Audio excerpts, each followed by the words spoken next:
Hi. So you see how bright it is? Wow. So this is actually take two. I'd started to record this before, but I had to stop because I rubbed my eye and I must have an eyelash or something got into my eye, so I had to stop recording and stop the car and deal with my contacts. And you would think at my age I would be too old to be vain, but apparently I'm not. So, and for Gussie and Verona, vain means that I'm worried about what I look like. So, but anyway, so the story I was starting to tell was that when we lived in Mountain Home, Idaho, in Meadows Trailer Park, behind us, as I believe I've told before, there was a large expanse of desert, and this is there's what they call the high desert, and it's pretty dry. And they have sagebrush, and in amongst the sagebrush there is this stuff called, well, I think we called it cheatgrass, but it's just this really dry, flammable stuff for the right time of year if there hasn't been enough rain or whatever. So one day we were back there in the back of this trailer park, I don't know, doing whatever, I don't know, that little boys do, and somebody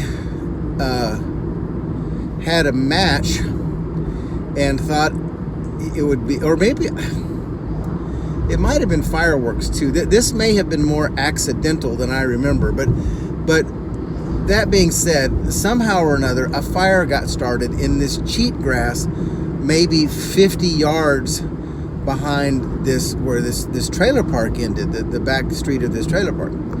And this stuff went up like it was had oil or gas poured on it. I mean, it just went up so fast and went from a little bit of flame to a big fire just really quickly. And if I remember correctly, even though we were little, we may have tried to put it out, or I think this kid that started it thought he could put it out, but realized very quickly that this was spreading faster than he was able to stomp it out. So there we were. The fire was going. Somebody called the local fire department. The local fire department came out, and they did put out the fire. And so maybe it wasn't quite as bad as I thought. It's not like it got a great big national wildfire going or anything like that. But one thing I do remember about that time too is that I was surprised to see that the man who was my football coach on the Optimist football team I played on was on the volunteer fire department. I wish I could remember his name, but I can't. But I remember it's always weird when you see somebody in a different context than what you're used to seeing them. I mean, I think oftentimes that kids think that teachers don't really have lives outside of school, like they're just teachers all the time. They may know that they don't live at the school, but that still doesn't.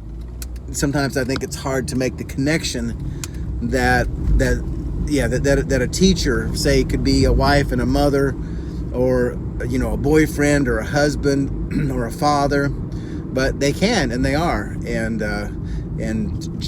Well, anyway, I didn't mean to get off on that subject, but always remember that, though, people aren't necessarily what they do. I'll just leave it at that for now. Love you.